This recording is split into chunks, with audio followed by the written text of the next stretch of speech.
A soldier from the Republican Guard, the very unit sworn to protect the president, just confessed on camera. His mission: assassinate Captain Ibrahim Traoré. The plan was chilling: plant explosives inside a government building and erase Burkina Faso's entire leadership in one blast. His name is Sergeant Major Salfo Yungago, and he's not the first. He's the 5th soldier to confess this month alone. At this point, the question isn't why he did it, it's who sent him. Because something deeper is happening in Burkina Faso right now. A silent war being fought in shadows while the world looks away. Western media won't show you these confessions. They won't tell you who's funding these plots, or why the same patterns keep repeating across the Sahel. But this time, we will. Stay with me, because what you're about to hear might change everything you think you know about Burkina Faso's fight for sovereignty.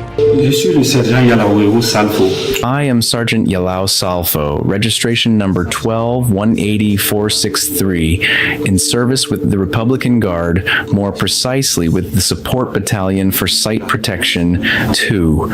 About 2 weeks ago, an unknown number called me several times, which I didn't answer. A few minutes later, my uncle L.H. Wenga Ali, a trader by profession residing in Zignare, contacted me to answer the number because he was the one who gave my number to call me, saying it was his friend El Sakande, which I did. Elhard Sakande told me, inform me that he wanted to see me urgently so we could see at what time. I said, okay, I will communicate with you. But 3 days later, the connection was established, and it was at the Pearl Field in Ouaga 2000 on the east side of the field. Upon arrival, he greeted me and he called a number, and the person started talking to me in these terms. How are you? I said, fine. And in Wakadu, I said, everything is fine. What's the news there? I said, everything is fine. Do you know who this is? I said, really? I don't see who it is. Oh, really? Okay, it's Lieutenant Colonel Paul Henry Sandow Damiba on the phone, which made me say, okay, all my respects. He said, good, and then we'll talk with you, and our communication stopped there that day. 2 to 3 days later, Elad Sakande contacted me again, saying that Lieutenant Colonel Paul Henry Sandoro wishes to speak to me and I could come right away. I said, where are you? He gave me his location, which was at his office, so I went and he called Lieutenant Colonel Paul Henry Sandow. That's when Colonel Paul Henry Sandaro informed me that he is a soldier like us, like me, and he knows it's not simple. But you're not asking, but I have a commission for you, that the commission will be available either tomorrow or the day after with El Sanme, that you can come pick up, which I thanked him for the act he had just done. And he also specified that Sikander told me he would specify stuff. After our exchange, he hung up. That's when Ella Sikander informed me clearly that it's a coup d'etat project,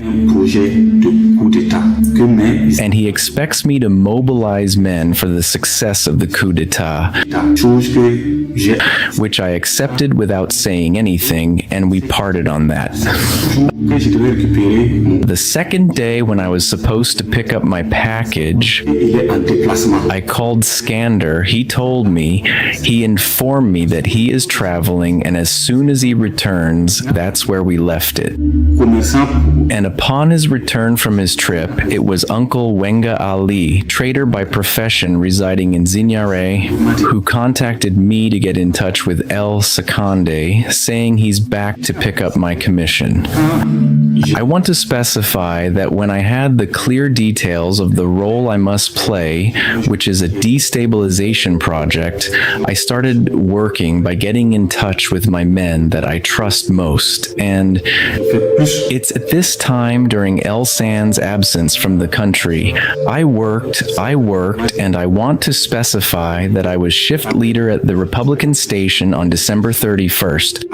On December 31st, an appointment was made between La Sakandi and me at 8 p.m. at his office to pick up a package. When leaving to pick up the package, I went with my vehicle with 2 PK AKMs and ammunition. J'ai été A lot of 4 ammunition cassettes. des munitions, beaucoup de munitions, 4 cassettes de munitions.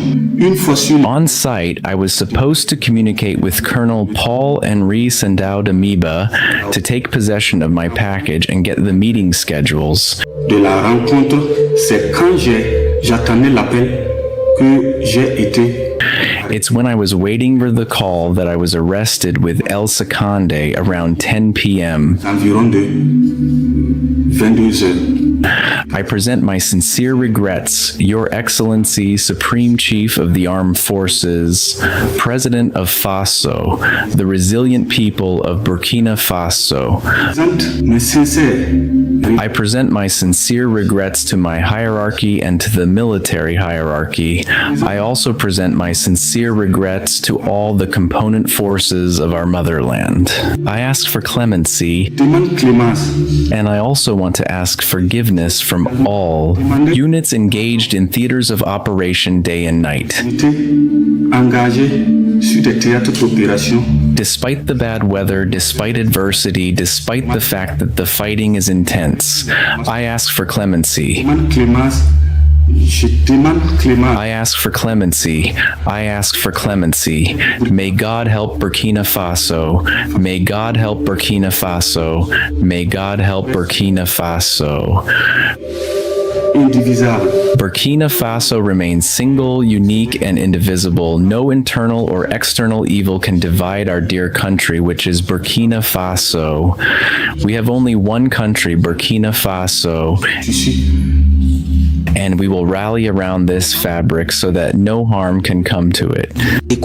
C'est là, quelques minutes plus tard, mon oncle. This isn't just another failed coup, it's the 5th assassination attempt on Captain Ibrahim Traoré in under 2 years, and every single plot leads back to one man, Paul-Henri Sandaogo Damiba, the former president now hiding comfortably in Togo. Let's break down what Sergeant Major Salfo Yungago just confessed. 2 weeks ago, he started receiving calls from an unknown number. At first, he ignored them. Then his uncle, a known trader named Ouedraogo Ali, told him to pick up. It's my friend El Second, the uncle said. 3 days later, they met, quietly, at a football field in Ouaga 2000, and that's when the call came through again. This time, the voice on the line was unmistakable, Lieutenant Colonel Paul-Henri Sandaogo Damiba himself. I'm a soldier like you, Damiba told him. I know it's not easy, but I have a commission for you. A commission, that's what they call treason now. Damiba offered him money and instructions to collect a package. Then El Second spelled it out clearly. This is a coup project. We need you to mobilize men. Salfo didn't refuse. He didn't report it. He accepted. On December 31st, he was the shift leader of the Republican Guard, the very unit sworn to protect the president. At 8 p.m., he left his post to pick up this package. Machine guns, for ammunition belts, and explosives. He was supposed to call Damiba at 10 p.m. to confirm the final rendezvous. He never made the call, because by 10 p.m., he was already under arrest. This wasn't luck. This was precision. Intelligence Commander Yarbo had been watching the entire operation unfold. Here's what most outsiders don't understand about Burkina Faso today. Traoré has survived over 20 assassination attempts. Damiba has orchestrated at least 5, and everyone has failed. Why? Because of the Woyans, everyday citizens who refuse to sleep while their country is under threat. Because of an intelligence network that operates like no other in West Africa. And because Russian advisors are now embedded, tightening the defenses and arming Burkina's forces with systems the old regime never dreamed of. Damiba thought he could plot from Togo, send agents, buy loyalty, and reclaim power through chaos. He was wrong. Just last night, another coup attempt collapsed. The plan? Eliminate key defense and security leaders, destabilize the government, reinstall Damiba. Same script, same failure. Now Salfo Yungago sits on camera, pleading for mercy. I present my sincere regrets to Captain Traoré, to the Burkinabe people, to my superiors. I beg for forgiveness, but the people have spoken. No mercy for traitors, because this isn't only about one soldier. It's about every conspirator, every politician, every foreign hand still trying to drag Burkina Faso back into submission. And here's the message for Togo's president, for Nassing Bey. You can't protect Damiba forever. The clock is ticking. Burkina Faso has unfinished business. This land is no longer a playground for imperial games. The people are awake. The intelligence is sharper than ever. And Captain Ibrahim Traoré, he isn't going anywhere. This is the new Sahel, sovereign, defiant, unbreakable. And if you're watching from the West wondering why this matters, It's because the revolution you ignored is winning, and it's only getting started.